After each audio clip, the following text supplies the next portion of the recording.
0 1 2 yes તો વાવ આપણને 5 કરોડની લોટરી લાગી છે યસ યસ 5 કરોડ નું શું કરશો?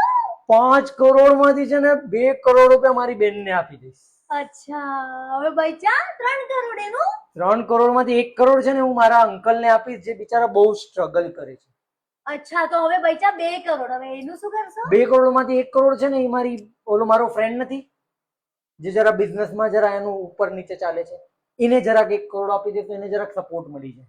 હવે બચ્યો 1 કરોડ હવે 1 કરોડ કોને આપશો? 1 કરોડ આપણે ઓલા અનાથ આશ્રમમાં નથી જતા ત્રિશાનો બર્થડે હોય છે ત્યારે આપણે ત્યાં ડોનેટ કરે છે ને તો આપણે ત્યાં 1 કરોડ રૂપિયા એ આશ્રમમાં ડોનેટ કરીએ કે અચ્છા હવે મને એ કહો કે અગર તમને કઈ થઈ જાય તો આ લોટરી નું અમાઉન્ટ કોને જશે? જો હસબન્ડ ને કઈ થાય તો બાય ડિફોલ્ટ જે બી બેનિફિટ હોય એની વાઈફ ને જ જાય એટલે લોટરીના પૈસા તને જ મળે. अच्छा खत्म बबलू को दूंगा पूरे को दूंगा bye bye tata goodbye गया